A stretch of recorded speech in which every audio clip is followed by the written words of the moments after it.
사랑하는 성도 여러분, 오늘도 또 주 안에서 복되고 귀한 예배 또 우리 하나님 앞에 온전히 올려드리기를 원합니다. 또 하나님께서 기뻐하시는 그러한 거룩한 예배자로 오늘도 또 예배 속에 또 하나님의 임재를 사모하며 그 능력과 은혜를 또 힘입어 또 이 땅 가운데 온전히 또 주 앞에 살아가는 오늘 저와 여러분 되기를 또 간절히 사모하며 이 시간 우리 기대하는 마음으로 다 같이 묵상하며 우리 주 앞에 나아갈 때에 우리 1월 10일 우리 주일 예배 이 시간 드리도록 하겠습니다. 다 같이 우리 묵상으로 기도합니다. 복 있는 사람은 악인들의 꾀를 따르지 아니하며 죄인들의 길에 서지 아니하며 오만한 자들의 자리에 앉지 아니하고 오직 여호와의 율법을 즐거워하며 그 율법을 주야로 묵상하는도다. 그는 시냇가에 심은 나무가 철을 따라 열매를 맺으며 그 잎사귀가 마르지 아니함 같으니 그가 하는 모든 일이 다 형통하리로다. 하나님 감사합니다. 주 앞에 사랑하는 우리 성도들이 정말 복된 성도들이 되기를 원합니다.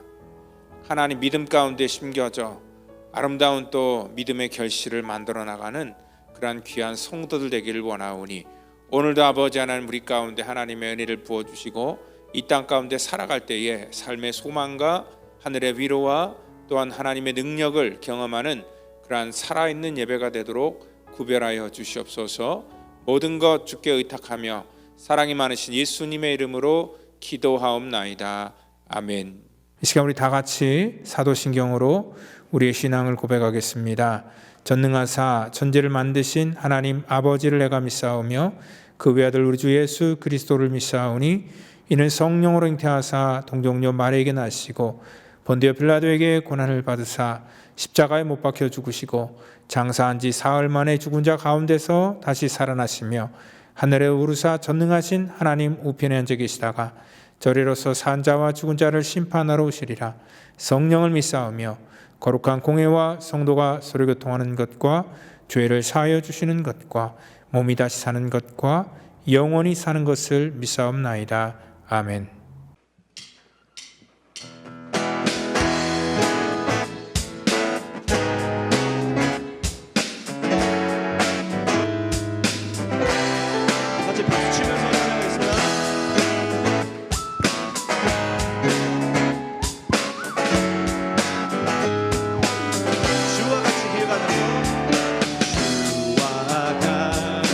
길 가는 것 즐거운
찬양의 열기,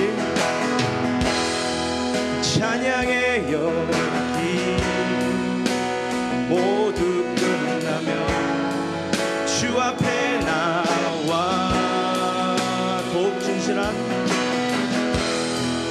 더욱 진실한 예배 드리네. 주님을 향한 노래 이상의 노래, 내맘 기쁜 모습 주께서 원하신 것, 화려한 음악보다 끝없는 열정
이 시간에 우리 은혜 받을 말씀은 에베소서 우리 1장 우리 1절로 6절 말씀까지 같이 은혜를 받도록 하겠습니다. 하나님의 뜻으로 말미암아 그리스도 예수의 사도된 바울은 에베소에 있는 성도들과 그리스도 예수 안에 있는 신실한 자들에게 편지하노니 하나님 우리 아버지와 주 예수 그리스도로부터 은혜와 평강이 너에게 있을지어다. 찬송하리로다. 하나님 곧 우리 주 예수 그리스도의 아버지께서 그리스도 안에서 하늘에 속한 모든 신령한 복을 우리에게 주시되 곧 창세전에 그리스도 안에서 우리를 택하사 우리로 사랑 안에서 그 앞에 거룩하고 흠이 없게 하시려고 그 기쁘신 뜻대로 우리를 예정하사 예수 그리스도로 말미암아 자기의 아들들이 되게 하셨으니 이는 그가 사랑하시는 자 안에서 우리에게 거저 주시는 바 그의 은혜의 영광을 찬송하게 하려는 것이라. 아멘. 이 시간에는 우리 교회에서 갈등을 해소하는 방법이라는 그러한 말씀을 가지고 우리 2025년도부터 또 에베소서 강해를 시작하려고 합니다. 오늘 그 첫 시간으로서 오늘 그 에베소서 교회를 향하여서 이 바울이 로마 감옥에서 썼던 이 바울의 마음을 오늘 우리가 이 본문을 통하여서 우리가 깨닫기를 원합니다. 오늘 이 에베소 지역은요, 사실 이 바울이 가장 오랫동안 머물면서 사역했던 지역입니다. 바울은 3년 이상 이 교회를 목회했고요. 또 뒤이어서 영적인 아들 디모데에게 이 교회를 맡길 정도로 굉장히 바울의 특별한 사랑이 있었던 교회였습니다. 근데 이러한 에베소 교회라고 해서 완전한 교회는 아니었습니다. 바울이 떠난 뒤에 에베소 교회에 문제가 있었다라는 그러한 소식을 바울이 듣게 됩니다. 어떠한 그 교회 안에 갈등이 일어났다라는 그러한 얘기인 거지요. 오늘 바로 이러한 교회 안에 일어난 분열과 또한 다툼을 치유하고 또한 그 구성원이었던 유대인들과 또 이방인들 하나님께서 한 가족으로 부르신 그러한 이유를 또 그가 설명하면서 오늘 에베소 교회를 통해서 이 땅 가운데 정말 많은 그러한 교회와 또 우리 심령을 향하여서 또 하나님이 주시는 그러한 말씀을 우리가 듣기를 원합니다. 에베소 교회에서 일어났던 가장 근본적인 그러한 문제는 뭐였냐면은 바로 유대인들과 이방인 그러한 사이에 도저히 하나가 될 수 없는 그러한 견해의 차이 때문에 이러한 갈등이 시작됐다는 것입니다. 가치관이 틀렸다는 거지요. 그러니까 서로 견해가 다르면은요, 사실 이 타협하기가 굉장히 어렵습니다. 요즘 우리 대한민국에 일어나는 그러한 모든 문제도 이 서로 생각하는 그런 가치관이 틀리다 보니까 그들은 절대로 타협하거나 하나가 될 수 없이 완전히 이렇게 두 부류로 갈리는 것을 우리가 아는 것처럼 오늘 교회 안에서도요, 이러한 서로 견해가 다르게 되면은 항상 뭐 사회나 가정이나 아니면 교회나 사람 있는 곳에는 똑같습니다. 굽히지 않습니다. 결국은 갈라설 때까지 그들은 자기의 생각을 주장하기 때문에 그렇다는 것입니다. 그리고 또 하나는 뭐냐면 어떤 윤리와 도덕적인 문제 때문에 그렇습니다. 아무리 예수를 믿는다고 하더라도 어떠한 삶 속에서 일어나는 그런 많은 문제 속에서 그들은 갈등을 겪게 됩니다. 우리 가운데 어떤 그 죄성이 있기 때문에 이 죄 짓고 싶은 그러한 욕망들이 우리 속에 있는 것이고요. 또 어떠한 그 기준이 굉장히 모호한 관계 속에서 자기의 어떠한 그 생각의 잣대에 따라서 그 윤리적으로 도덕적으로 그 문제를 풀어가는 그러한 기준들이 명확하지 않기 때문에 갈등이 일어날 수 있습니다. 지금도요, 많은 그러한 이 교회 안에서 어떤 그 동성애 문제로 인하여서 또 이렇게 교회가 갈라지게 되고요. 그리고 또 뭐 술을 먹는 문제나 술을 마시는 문제나 그리고 또 도박을 하는 문제나 뭐 여러 가지 그러한 사회 속에 일어나는 그러한 문제를 어떠한 식으로 그것들을 받아들이고 해석하고 또 그것들에 대해서 금지를 하는가에 따라서 또 사람들은 거기에 각자의 의견들이 갈리게 되는 것을 볼 수 있습니다. 이건 우리가 살아가는 삶 속에서 어떠한 문제를 어떻게 해석하느냐, 자기가 보는 그런 견해에 따라서 이러한 문제가 생길 수 있다는 것이죠. 그리고 또 하나는 뭐냐면 우리가 예수를 믿고 나지만 예수 믿으면 완전히 천국에 되는 것이 아니라 오늘 영적인 전쟁이 있다는 것을 바울은 오늘 그 교회에 알려주고 싶어 했다는 것입니다. 사실 예수 믿지 않았다면 생기지 않았을 그러한 문제도 예수를 믿고 난 다음에는요, 이러한 영적인 방해로 말미암아 이 교회나 우리 신앙생활하는 데 있어서 많은 문제가 일어날 수 있다는 것입니다. 이러한 영적인 문제가 일어날 때는 눈에 보이지 않는 전쟁이기 때문에 사람들이 굉장히 더 혼미 가운데 헷갈릴 수 있기 때문에 이러한 그 전쟁을 어떻게 싸워야 되는지에 대해서 바울은 에베소 교회에게 정말 진심 어린 그러한 마음으로 그들을 권면하고 있는 것을 우리가 알 수 있습니다. 오늘 바로 이러한 배후 세력들이 있다는 것을 알지 못한 관계 속에서 자기들의 생각이나 견해나 가치관을 싸우는 그러한 수많은 문제, 이것은 에베소 교회 문제만이 아니라 저희 교회 문제, 그리고 또한 우리 주변에 이 땅 가운데 있었던 모든 교회가 감당해야 될 그러한 문제였다는 것입니다. 바울은요, 이러한 갈등이 있을 때 이 갈등을 어떠한 관점으로 풀어나가는지, 그리고 또한 우리도 이 바울처럼 이러한 갈등이 있을 때 이 문제를 또한 어떻게 그것들을 해결해 가야 될지를 우리가 깨닫는 그러한 지혜가 필요하다는 것입니다. 바울은요, 가장 먼저 꺼냈던 단어가 하나님의 뜻으로 말미암아 그리스도 예수의 사도된 바울은이라고 말하고 있습니다. 자기의 정체성에 대해서 먼저 얘기를 할 때 자기가 나의 나된 것은 하나님의 뜻으로 말미암아 되었다라고 말하고 있다는 것입니다.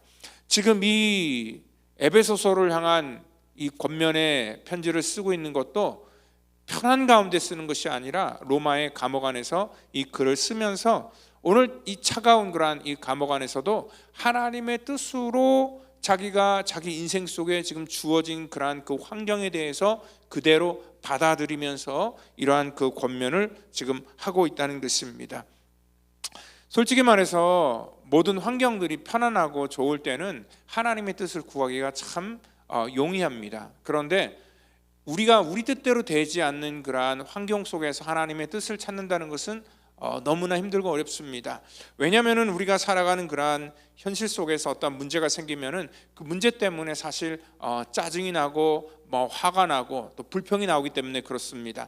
바울 개인도요, 지금 자기가 잘못한 거 없이 감옥 안에 있을 때 자기는 주의 복음을 전하는 것밖에 없는데 이러한 그 환경 속에서 얼마나 화가 나고 짜증이 났겠습니까? 그러한 가운데서도 하나님의 뜻을 구한다는 것은 참으로 힘들고 어렵습니다. 목회를 하면서도 교회가 어려우면은요, 사실 하나님의 뜻을 구한다는 거가 굉장히 저한테도 어려운 그러한 일입니다. 잘 하나님의 뜻을 찾아지지가 않습니다. 그러한 가운데지만 바울은 그 가운데서도 끊임없이 하나님의 뜻을 찾고요, 그리고 또한 오늘 보니까 그 3절에 보니까 찬송하리로다 하나님 우리 주 예수 그리스도의 아버지께서 그리스도 안에서 하늘에 속한 모든 신령한 복을 우리에게 주시되라고 말하고 있습니다. 하나님을 찬송하고 또한 감옥 안에 있지만 하나님께서 신령한 복을 우리 가운데 주실 것이다 라는 것들을 지금 말씀하고 있다는 것입니다. 바울은요, 참 어떻게 보면은 그 자기가 살아가는 인생 전반에 있어서 어떠한 그 삶의 과정의 한 부분을 바라보고 그걸 바라보면서 그가 일희일비한 게 아니라 하나님의 전체적인 그러한 역사하심과 하나님의 구속의 계획과 또한 자기 인생의 끝자락이 어디로 간다는 것을 아는 그러한 확신 속에서 그가 사역을 했기 때문에 이러한 환경 속에서도 하나님을 원망하는 것이 아니라 찬송하리로다, 그리고 하나님에 대한 그러한 뜻이라는 것을 그가 강력하게 말할 수 있었다는 것입니다. 지금 현실이 억울하고 답답하고 힘들지라도 오늘 그가 낙심하지 않는 건 뭐냐면 하나님의 전체적인 그러한 계획과 하나님의 섭리 안에서 바라볼 때 그것은 지나가는 하나의 과정일 뿐이지 지금 이 과정이 전체가 아니다라는 것을 그가 알고 있었기 때문에 그렇습니다. 오늘 그러기 때문에 지금 이러한 사건이나 오늘 에베소 교회에 처한 그러한 어려운 문제나 이것이 이 근본적인 교회의 문제가 아니라는 것을 그들에게 알려주고 있습니다. 바울은요 오늘 에베소 교회에게 그래서 권면하는 게 뭐냐면, 어떠한 지역적인 문제로 인하여서 갈등을 하고 그 문제 속에서 너희들이 정말 어려워하고 서로 분열하는 것이 아니라 근본적인 너희들의 존재가 무엇인지를 깨달으라는 그러한 말씀을 지금 하고 있다는 것입니다. 오늘 가장 우리 인생에 있어서 근본적인 문제는 뭐냐면, 이건 철학적인 질문이기도 합니다. 나는 누구인가라는 자기 정체성에 대해서 모든 문제가 시작된다는 것입니다. 과연 나는 누구인가? 그리고 또 이어서 우리 가운데 던져지는 근원적인 질문은 뭐냐면, 나는 누구이고 나는 무엇을 위해서 살아가야 되는 것인가가 많은 그러한 보편적인 사람들의 퀘스천이라는 것입니다. 오늘 우리도 이 질문을 가지고 이 땅 가운데 우리가 살아가야 된다는 것입니다. 사실 이러한 근본적인 질문을 우리 가운데 던지면서 내가 누구라는 존재를 알아야지 이 땅 가운데 어려운 환경과 어려움 속에서도 우리가 흔들리지 않을 수 있다는 것입니다. 비록 몸은 감옥 안에 갇혀 있지만 자기 자신이 하나님의 큰 주권 속에서 어떠한 자라는 것을 알았기 때문에 그는 거기서 낙심하거나 좌절하거나 또한 자기 인생을 비관하지 않는 것을 알 수 있다는 것입니다. 그리고 또한 우리 성도들 중에서 자기 자신이 어떠한 존재라는 것을 깨닫지 못하니까 아무리 복된 상태 속에 놓여 있다 할지라도 자신이 복된 상태에 있다는 것을 모르면은요 우리는 그 주어진 복을 누릴 수 없다는 것입니다. 오늘 늘 주어진 그러한 환경과 조건들이 정말 복되고 귀한 일이지만 그러한 환경 속에서 주어진 것들, 그것들을 깨닫지 못하면 우리는 늘 불평과 원망을 쏟아낼 수밖에 없다는 것입니다. 그렇기 때문에 우리가 하나님 앞에 쓰임받기 위해서 가장 먼저 선행돼야 될 조건은 뭐냐면, 과연 내가 누구인 것을 깨닫는 것과 내가 정말 얼마나 큰 복을 누리고 살아가는 존재라는 것을 우리가 알아야 된다는 것이고요. 바울은요 에베소 교회에게 바로 그러한 것을 먼저 알려주고 싶어 했다는 것입니다. 오늘 이 에베소 교회 한 교회 안에서 그들이 싸웠던 이유는 뭐냐면, 자기 자신들이 어떠한 존재로 창조되었고 이 땅에 보내졌다는 것을 그들이 깨닫지 못하기 때문에 그렇다라는 것들을 말씀하고 있습니다. 그들은 하나님의 자녀이지만 하나님의 자녀이면서 여전히 유대인으로, 헬라인으로 여전히 옛사람의 옷을 입고 자기들의 어떠한 그 출신이나 또 자기들이 세상에 온 그러한 것들에 대해서 지금 더 근원적인 것들을 보지 못하고 있다는 것입니다. 즉 뭐냐면, 하나님의 자녀로서의 정체성이 아니라 그냥 민족적인 정체성을 가지고 살고 있었기 때문에 그렇다는 것입니다. 오늘 우리가 이 땅 가운데 오늘 이 수많은 그러한 환경 속에서 우리가 어떠한 존재라는 것을 우리가 인식하지 못하면, 그러니까 이 존재라는 것은 근원적인 문제라는 것입니다. 그러니까 우리가 어떠한 인종적인 문제가 아니라 내가 하나님의 그러한 이 자녀로서 하나님의 놀라운 축복을 가지고 태어났다는 것을 우리가 모르면은요 오늘 이 땅 가운데 정말 우리의 환경으로 인하여서 우리는 늘 우리의 마음이 흔들리게 된다는 것을 우리가 알아야 된다는 것입니다. 왜냐하면 상황이 힘들어지면은요 우리 정체성이 분명하지 못한 사람들은 오늘 그러한 환경 속에서 쉽게 요동하기 때문에 그렇습니다. 이 감옥이라는 그러한 이 환경 속에서, 그리고 정말 이 분쟁과 갈등 속에서 자기 정체성을 깨닫고 올바른 것들을 선택한다는 것이 참 어렵고 힘든 일이기 때문에 그렇습니다. 그 랭던 킬키라는 그러한 사람이 그 산둥 수용소라는 그러한 책을 썼는데요, 자기 경험담에 대해서 적나라하게 그러한 이 땅 가운데 우리 크리스천들의 모습을 이렇게 말하고 있습니다. 그 랭던 킬키가요, 그러니까 2차 세계대전 당시 그 중국에 있는 포로 수용소에 수감될 그러한 초기에 이 수감된 그러한 사람들의 면면을 보면서 처음에는 굉장히 이런 낙관적인 견해를 갖고 있었다는 것입니다. 왜냐하면 그 같이 수감된 사람들이 대부분 뭐 선교사나 아니면은 성직자, 또한 기독교 사업가, 교사 뭐 이런 사람들이었기 때문에 그렇습니다. 한 2년 반 동안 이 수감이 되는 그러한 과정 속에서 그는 인간의 어떠한 그 근본적인 그러한 모습들을 거기서 발견하게 된다는 거죠. 그 한 일화를 거기서 소개하고 있는데요. 이 성탄절이 조금 지난 어느 추운 겨울날 미국 적십자사에서 그 교도소에 선물들이 전달되었다고 합니다. 그러니까 선물 꾸러미는 모두 1,550개였고 그 안에 갇혀 있는 포로들은 1,450명이었다고 합니다. 그래서 수용소 측은요, 이 모든 포로들에게 이 선물 꾸러미 하나씩 나눠주고 미군 포로 200명에게는요 거기 남아 있는 그러한 그 선물 꾸러미를 또 하나씩 반씩 더 이렇게 주기로 결정했다고 합니다. 그러니까 거기에서 미국 포로 몇 사람이 수용소 측에 강력하게 항의를 했다고 합니다. 왜냐하면 그 모든 선물은 미국 적십자사에서 우리에게 보낸 것이기 때문에 다른 사람을 주는 것이 아니라 모두 다 미국인 포로에게만 주어야 된다라고 주장을 했기 때문에 그렇습니다. 그래서 미국 포로에게 7개 반씩 그것들을 달라라는 그런 요구였습니다. 이 얘기를 듣자 다른 나라 포로들은 굉장히 미국 포로에게 분노를 하게 된다는 것입니다. 그때 랭던 질키는요 이러한 고백을 합니다. 나는 난생 처음으로 내가 미국인이었다는 것이 참으로 부끄러웠다. 이전에는 그 포로 수용소에서 미국인인지 영국인인지 백인인지 흑인인지 유태인인지 뭐 이러한 것들에 대해서 오랫동안 우리가 다 잊고 지내고 있었다.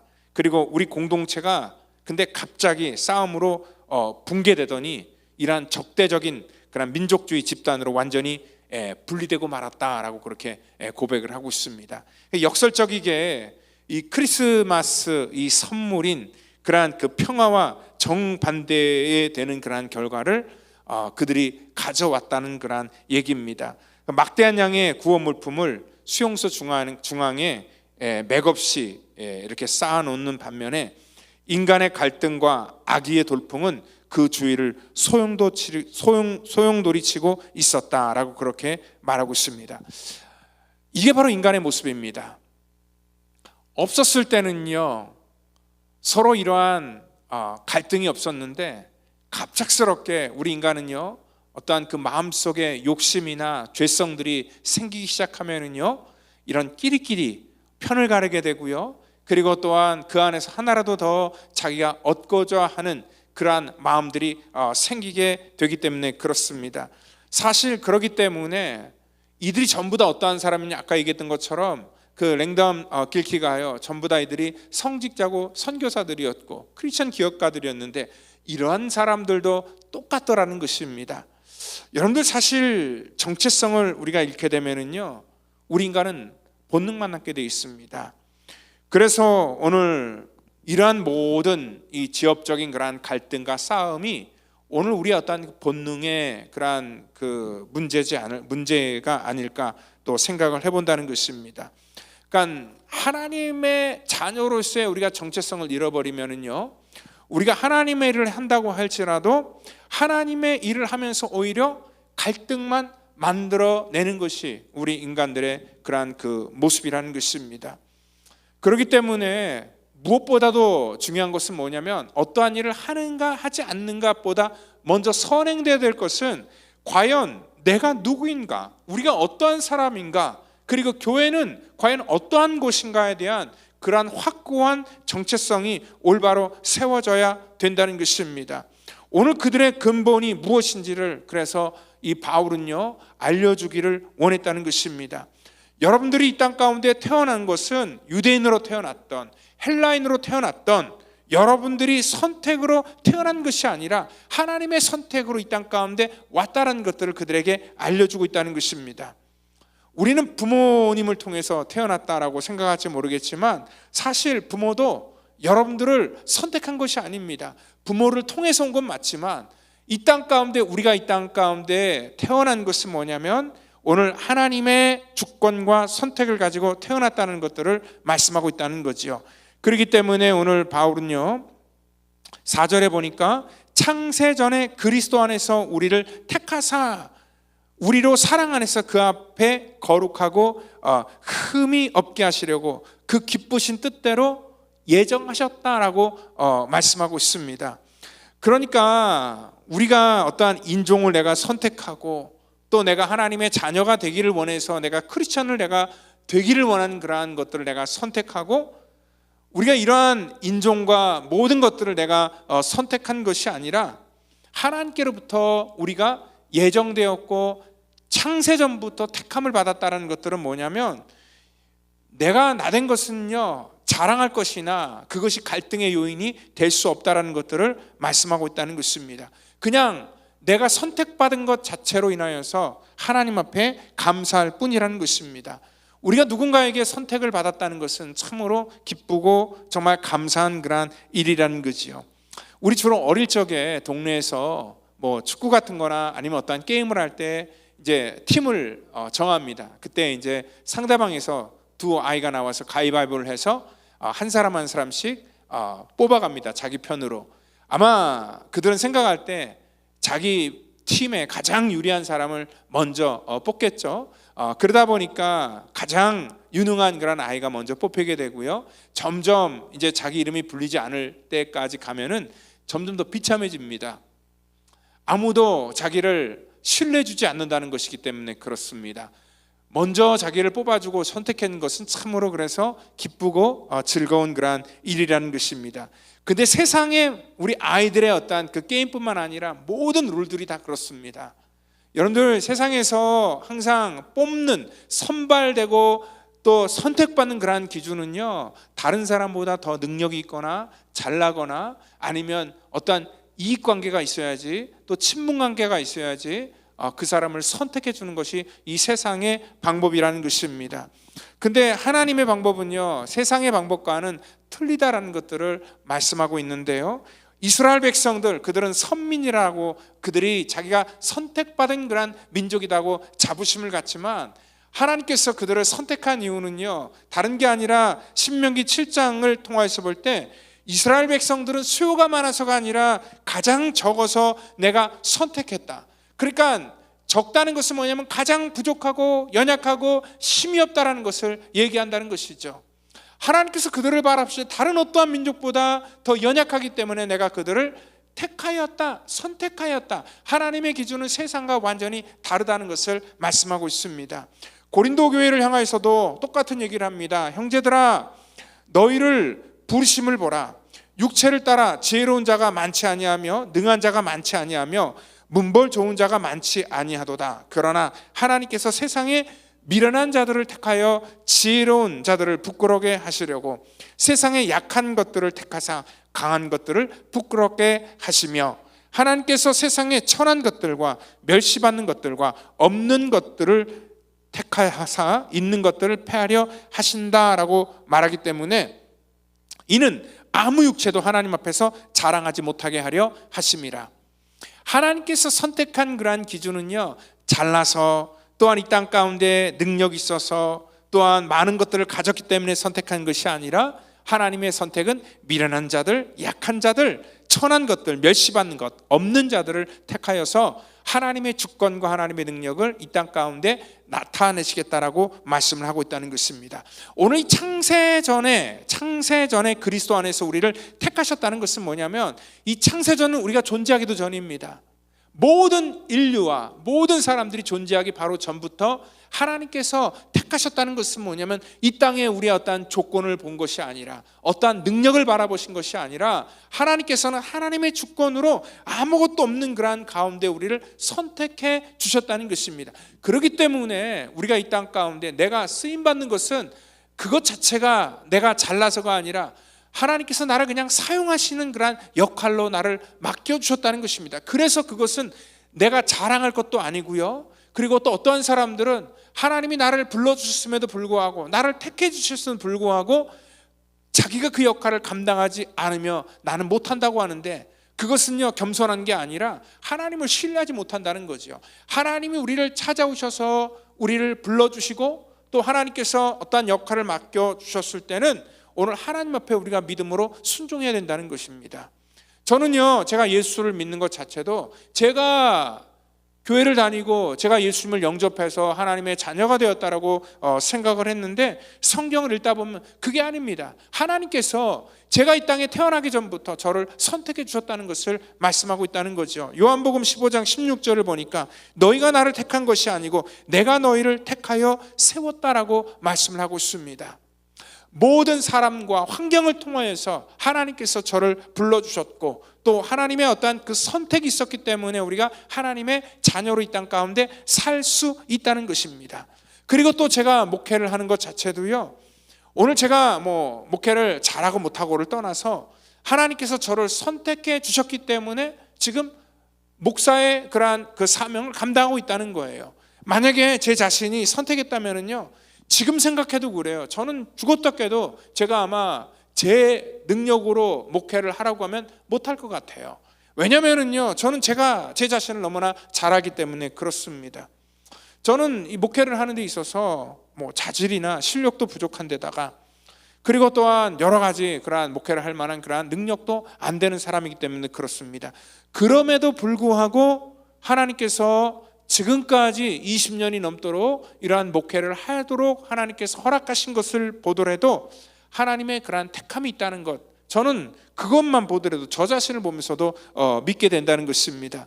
그러니까 하나님께서는요, 즉흥적으로 우리를 선택하신 것이 아니라 창세전부터, 로마서 9장 11절을 보면은요, 그 야곱과 에서의 관계를 가지고 또한 바울은 말씀하고 있는데요, 그 자식들이 아직 나지도 아니하고 무슨 선이나 악을 행하지도 아니할 때에 택하심을 따라서 오늘 하나님의 자녀가 되었다라고 말씀하고 있고요, 하나님의 뜻이 행위로 말미암지 않고 오직 부르시는 이에게로 말미암아 서게 하려 하셨다라고 말씀하고 있습니다. 그러니까 아직 나지도 않았는데 그들이 무슨 선이나 악을 행하지도 아니했지만 하나님의 택하심을 따라서 그들이 이 땅 가운데 나오게 되었다. 그리고 또한 그들의 어떠한 그 행위로 된 것이 아니라 하나님이 뜻으로 말미암아 부르신 이로 말미암아 모든 것들이 되었다라고 하나님께서 그렇게 말씀하고 있다는 것입니다.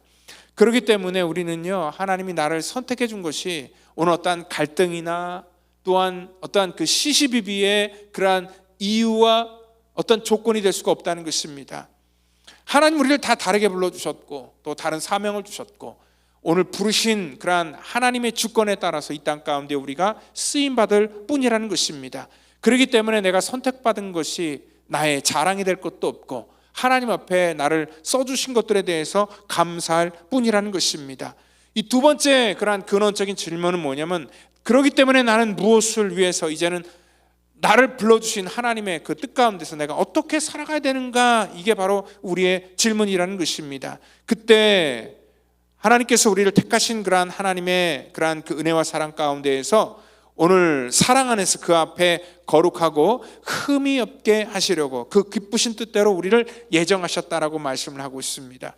우리를 어떻게 해요? 우리를 선택하신 이유, 근본적인 이유는 뭐냐면 우리를 거룩하고 흠이 없게 하기 위해서 이 땅 가운데를 부르셨다라고 말씀합니다. 우리는 그렇기 때문에 하나님 앞에 거룩한 존재, 또 하나님 앞에 흠이 없는 그러한 존재로 우리가 살아가야 된다는 것입니다. 거룩하게 산다는 것이 무엇일까? 한 예로요, 고린도전서 7장 17절에 가정을 빗대어서 말합니다. 믿지 아니하는 남편이 아내로 말미암아 거룩하게 되고 믿지 아니하는 아내가 남편으로 말미암아 거룩하게 되나니 그렇지 아니하면 너희 자녀도 깨끗하지 못하리라. 그러나 이제 거룩하니라 얘기를 하고 있습니다. 여러분들, 믿지 않은 남편이 아내로 말미암아 거룩하게 된다, 이 말이 무슨 말일까? 우리가 세상에서는요, 결혼하는 그런 목적이 행복을 추구하기 위해서 결혼을 하지만 우리 기독교인들, 하나님의 자녀들의 결혼의 목적은 거룩해지기 위해서 결혼해야 된다는 것입니다. 거룩한다는 것은 뭐냐면 내가 하나님의 자녀로서 살기 위해서 구별된 그러한 삶을 살아가야 된다는 것을 뜻하는 것이죠. 행복을 목적으로 살다 보니까 우리가 어떠한 정체성, 하나님의 자녀로서의 정체성이 우리 가정이나 우리의 삶 속에도 이게 모호해지는 것을 우리가 알 수 있다는 것입니다. 내가 사랑한다고 해서 결혼해서 행복할 줄 알았는데 이 행복이라는 것이 참 우리가 이해되지 않을 때가 굉장히 많다는 것입니다. 오늘 그렇지만 결혼은요, 단순하게 어떠한 그 행복과 어떠한 그 편안함만 주는 것이 결혼의 목적이 아니라 하나님 우리를 거룩한 자로 만들어 나가신다는 것이 오늘 이 결혼의 또한 또 하나의 목적이라는 것입니다. 우린 결혼 생활을 통하여서 우리의 연약함을 거기서 알아갑니다. 그리고 또 결혼 생활을 통해서 무엇이 과연 희생이고 또 무엇이 섬기는지 그것들을 우리가 배워나간다는 것입니다. 결혼은 감정이 아니라 내가 이 결혼 생활을 유지하기 위해서는 포기해야 될 것을 알게 하시고 또한 자녀나 상대 배우자를 위해서 내가 희생할 것을 내가 깨닫게 하는 것과 그리고 진짜 섬김이 무엇인지를 우리 가운데 알려주는 것이 바로 이 가정이기 때문에 그렇다는 것입니다. 때로는 우리가 이 말을 듣지 않는 그러한 우리 자식을 키워나가면서도 포기하지 않는 그러한 마음을 가지고 살아가면서 우리가 때로는 하나님 앞에 이렇게 다듬어진다, 거룩해진다라는 표현을 오늘 성경은 쓰고 있지만 오늘 우리가 하나님의 자녀로서 이 땅 가운데 하나님의 마음을 우리가 배워나가게 된다는 것입니다. 때로는 부부 사이에 갈등이 있지만 갈등 이후에 또한 후회하기를 하기도 하고 또한 반성하면서 우리가 또 뭐 하는 거예요? 점점 하나님의 거룩한 인격으로 다듬어져 나간다는 것입니다. 그러니까 결혼은요, 어떻게 보면은 우리를 인내하게 만들고 그래서 오래 참는 그러한 참된 사랑의 가치를 우리 가운데 알게 주신다는 것입니다. 그렇기 때문에요, 하나님께서는 우리를 하나님의 자녀로 삼으셔서 이 땅 가운데 가정뿐만 아니라 교회라는 공동체를 통하여서 우리 혼자 살아가는 것이 아니라 서로를 배려하고 희생하고 양보하고 또한 서로를 사랑하는 그러한 모든 관계를 통하여서 우리를 거룩한 공동체로 만들어 나간다는 것이죠. 그리고 또한 5절을 통하여서 보니까 하나님께서 우리를 예정하셨다. 예수 그리스도로 말미암아 자기의 아들들이 되게 하셨다라고 말씀하고 있습니다. 아들들이 되겠다. 쉽게 해서요, 우리가 자녀될 조건이 없는데 하나님 우리를 입양했다는 거예요. 제가 미국에 처음 올 때 이 홀트 아동복지 이 입양 단체를 통해서 그 아이 하나를 이렇게 미국인 부모에게 한 20한 몇 년, 20한 5년 됐죠. 그때 이렇게 데려다 준 그러한 일이 있습니다. 뭐 지금은 그 해외로 입양하는 그런 아이들이 굉장히 적다라고 합니다. 근데 아직도 우리나라가 부끄럽게도 작년에도 보니까 79명이 해외로 입양을 보냈다라고 이렇게 기록에 나와 있더라고요. 아마 한국 안에서는요, 똑똑하고 예쁜 아이를 아마 다 수용을 했을 겁니다. 왜냐하면 부모가 자녀를 내가 입양할 때 그래도 기왕이면 더 똑똑하고 이쁜 아이들을 먼저 뽑아가고 싶지 않겠습니까? 근데 그 79명의 아이는 왜 뽑히지 않고 해외로 보내져 있어야 됐을까? 생각해 보면은요, 뭐 거기에 대한 답은 나와 있지 않지만 뭐 제가 그냥 생각을 해보건데 어떤 좀 문제가 있지 않을까라고 좀 생각을 그냥 짐작을 해봤습니다. 그러니까 미국 사람들이나 또 다른 나라 사람 중에서 어떠한 그러한 가정은요, 일부러 이 장애를 갖고 있는 아이를 입양을 하는 그러한 사람들이 있기 때문에 그렇습니다. 입양하는 그러한 주체가 부모잖아요. 근데 이 부모가 건강하고 이쁜 애보다는 연약하고 아픈 애를 자기가 맡겠다라고 해서 그 아이를 택하는 그러한 경우가 있다는 것이죠. 오늘 바로 하나님께서 우리를 택한 기준도 바로 그렇습니다. 어떠한 우리의 조건을 보는 것이 아니라 우리가 아직 연약할 때에 그리고 아직 우리가 부족할 때에 하나님께서 우리를 택하시고 우리를 하나님의 자녀 삼아 주셨다는 것입니다.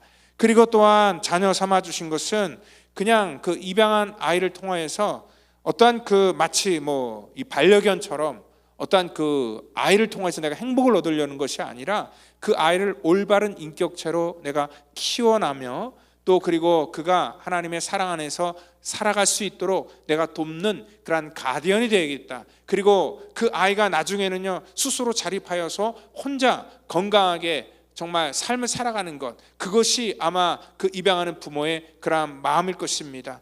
우리 하나님께서도요, 오늘 바로 그러한 똑같은 마음을 가지고 우리들을 하나님의 자녀로 예정하셨다. 근데 그 기쁘신 뜻대로 예정하셨다.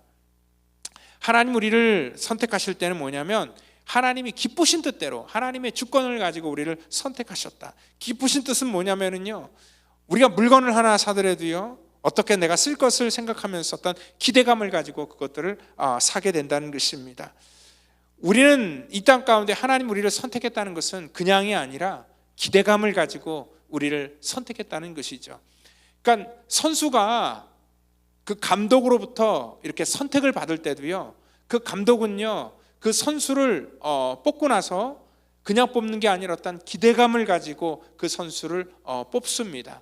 선수는 뽑힌 것으로 만족하는 것이 아니라 그 감독의 기대에 부합하는 그러한 선수가 되기 위해서 또한 열심히 더 훈련을 하면서 그 팀에 녹아져 나가야 된다는 것입니다. 오늘 우리도 마찬가지입니다. 하나님께서 우리를 선택해 주셨다는 것은 정말 놀랍고 감사한 그러한 귀한 일들입니다. 우리가 택함을 받았다면은 오늘 하나님의 기대감을 가지고 기쁘신 뜻대로 우리를 예정했다면 오늘 우리는 하나님의 거룩한 자녀로서 오늘 그가 사랑하시는 자 안에서 우리에게 거저 주시는 바 은혜의 영광을 찬송하게 하려는 것이다. 하나님의 자녀로 우리가 뽑혔으면 하나님을 찬송하는 것이 이 땅 가운데 우리의 사명이라는 것을 여러분들 믿으시기를 바랍니다.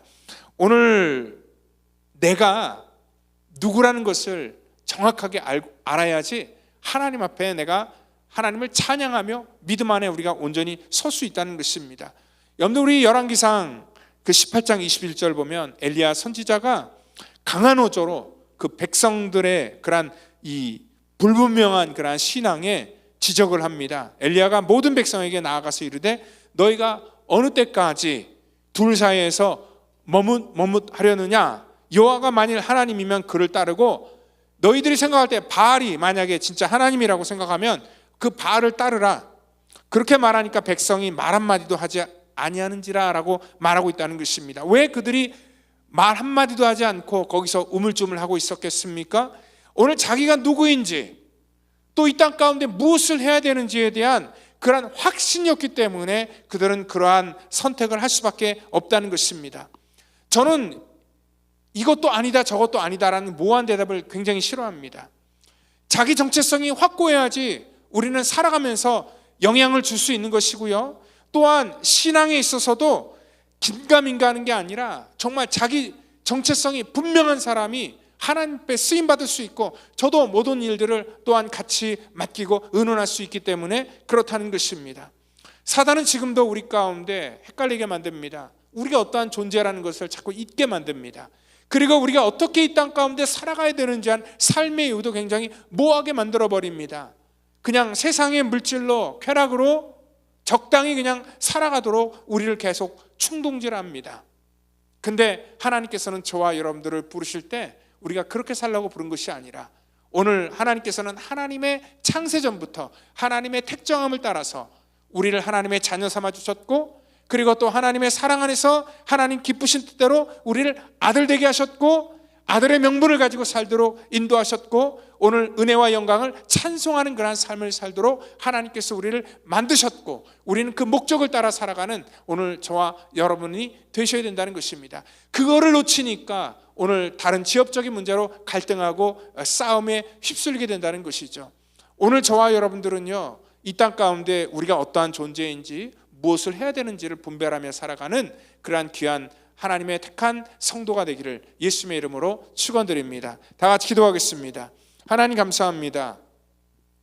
우리를 창세전부터 하나님의 자녀로 삼아주시고 우리 이 땅 가운데 하나님의 백성으로서 세워주신 것을 감사합니다.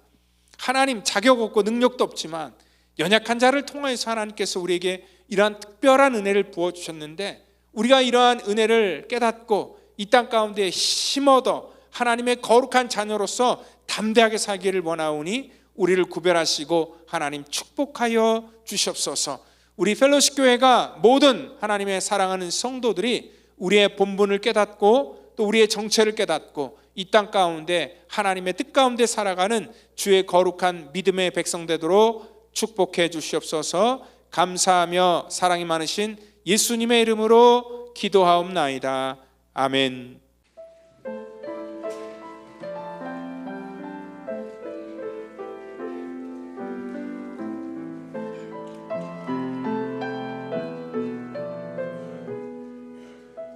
야베스 주 앞에 꿇어 엎드려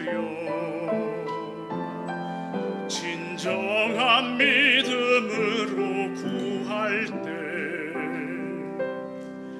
하나님이 그 기도 들으사 구한 대로 응답 주셨네.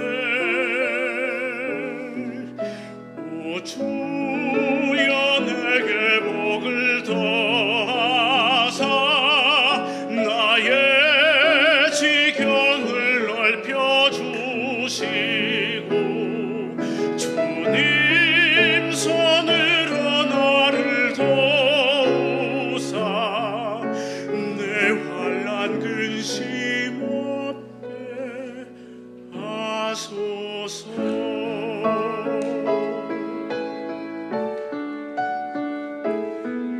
야베스의 기도 들으심같이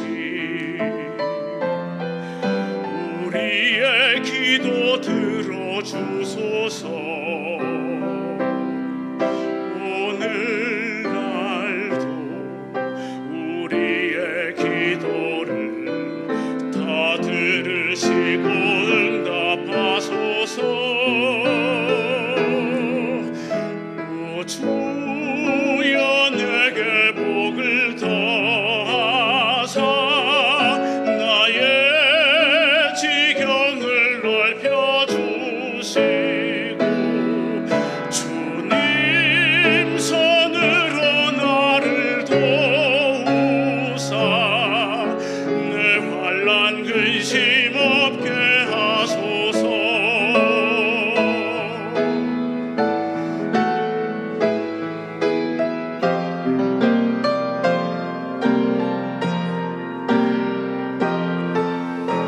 오 주여 내게 복을 더하사 나의 지경을 넓혀 주시고 주님 손으로 나를 도우사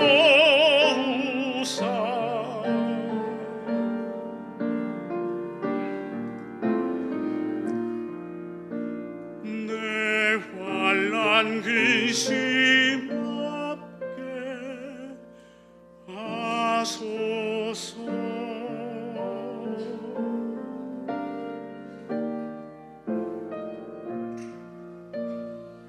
아멘.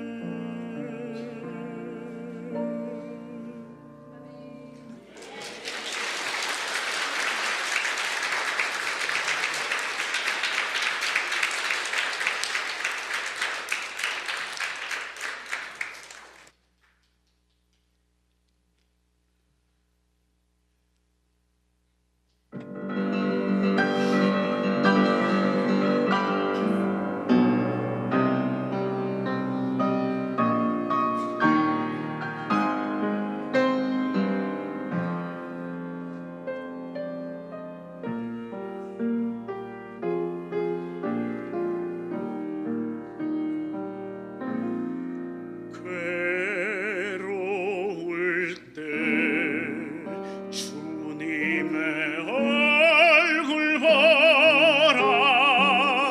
평화의 주님 바라보아라. 세상에서 시달린 친구들아 위로의 주님 바라보아라. 눈을 들어 주를 보라. 내 모든 염려 주께 맡겨라. 슬플 때에 주님의 얼굴 보라. 사랑의 주님 안식 주리라.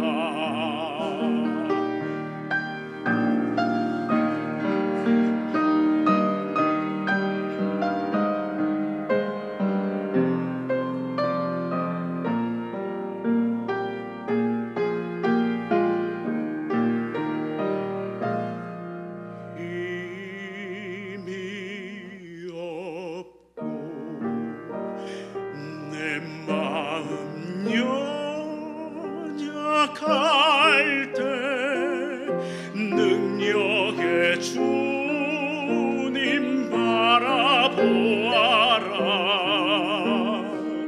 주의 이름 부르는 모든 자는 힘주시고 늘 지켜주시리. 눈을 들어 주를 바라. 내 모든 염려 주께 맡겨라. 슬플 때에 주님의 얼굴 보라. 사랑의 주님 안식 주리라.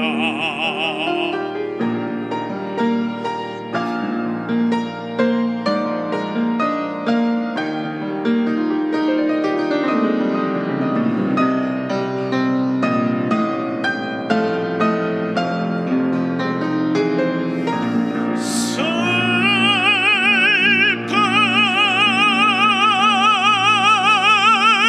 때에 주님의 얼굴 보라. 사랑의 주님 안식 주리라.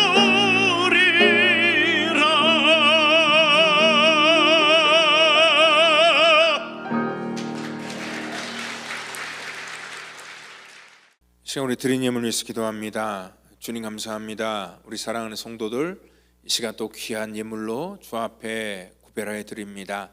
하나님 앞에 우리의 모든 신앙의 고백을 가지고 드리는 이 예물을 하나님 기뻐 받아주시고 또한 하나님의 영광과 주의 나라를 위하여서 우리를 사용하시고 주의 거룩한 교회를 하나님 사용하여 주시옵소서. 교회가 아버지 하나님 물질 때문에 어려움 당하지 않도록 때를 따라 도와주시고 하나님 채워주시기를 간절히 바라고나며 사랑이 많으신 예수님의 이름으로 기도하옵나이다. 아멘. 이 시간에 우리 교회 소식 전해드리도록 하겠습니다.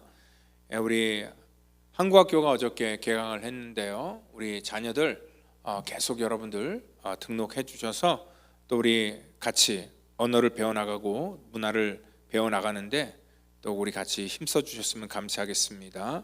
우리 1월 26일은 우리 척사대회 윷놀이를 하겠습니다. 선교대항을 하겠는데요. 이제 구정이 다가오기 때문에 그 구정이 다가오는 그런 전주에 이런 우리 민속 행사를 좀 교회에서 하도록 하겠습니다.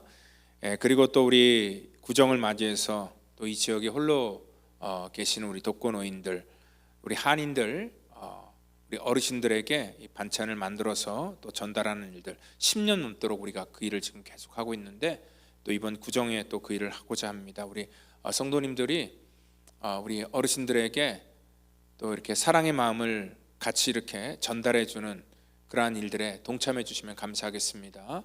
여러분들 시간 내서 반찬 만드는 것과 또 물질로 같이 섬겨 주시면 감사하겠습니다. 우리가 지난주부터 이제 울타리 자리가 새로 변경이 되었습니다. 조금의 혼선이 있지만 여러분들 또 지난주에 질서에 잘 따라 주셔서 감사합니다. 조금 변동이 있지만 또 우리 더 이렇게 교제를 확장시켜 나가는 그런 차원 속에서 이러한 결정을 했기 때문에 여러분들이 잘 협조해 주시면 감사하겠습니다.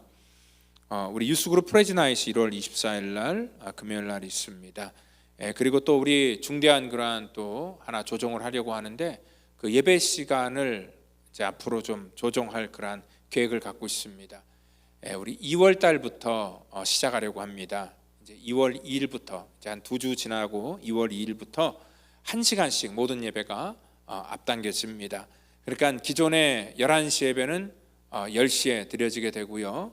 그리고 또 1시에 우리가 드리는 그러한 예배가 12시에 드리게 됩니다.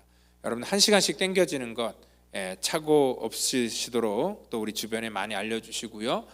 그리고 또 이 교회를 찾아오시는 그러한 분들도 또 헷갈리지 않도록 또 우리 여러분들이 같이 힘써 주셔서 또 이러한 모든 일들이 또 우리 교회 안에 더욱더 큰 그러한 이 성장으로 연결될 수 있도록 협조해 주시면 감사하겠습니다. 이 시간에 우리 다 같이 자리에 일어나셔서 우리 찬송가 305장 나 같은 죄인 살리신, 오늘 우리 같이 찬양하시고 축도함으로 예배를 마치도록 하겠습니다.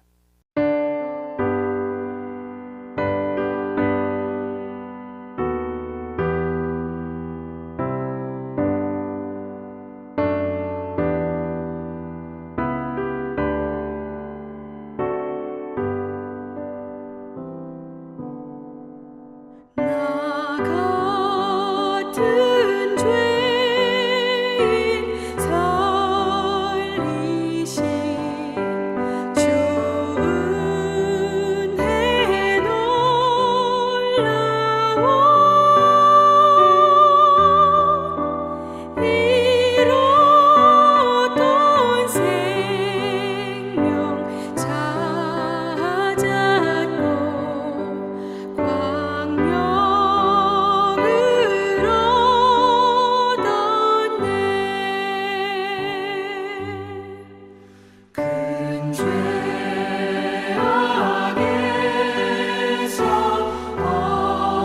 건지신 주 은혜 고마워. 나 처음 믿은 그 시간 귀하고 귀하다.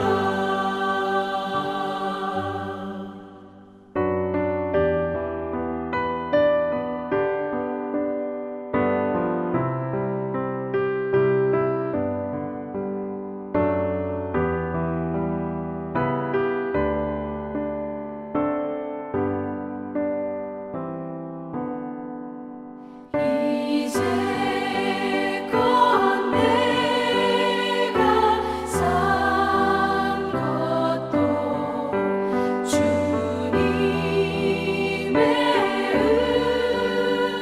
은혜라. 또 나를 장차 본향에 인도해 주시리. 거기서 우리 영원히 주님의 은혜로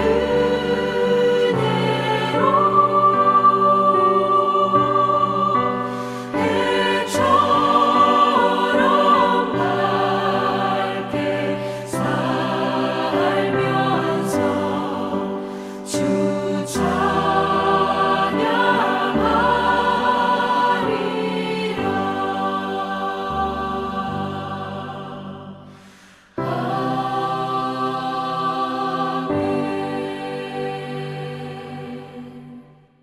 이제는 구원의 완성을 이 땅 가운데 이루시기 위해 십자가에서 물과 피를 쏟으시며 우리의 모든 허물과 우리의 모든 죄를 사해 주신 우리 구주 예수 그리스도의 그 놀라우신 은혜와 우리를 사랑하셔서 죽기까지 십자가 지신 우리 하나님의 무한하신 사랑하심과 성령님의 교통감화 역사, 그 충만케 하심이 오늘 이 땅 가운데 하나님의 자녀라는 정체성을 가지고 하나님의 거룩한 뜻을 이 땅 가운데 이루어 나가기 위해 쓰임받기를 다짐하는 우리 성도와 또한 우리의 자녀와 우리의 가정과 이 시간 또 여러 가지 사정으로 함께하지 못한 믿음의 권석 전체 머리 위에마다 이제로부터 영원토록 함께 하시기를 간절히 축원하옵나이다.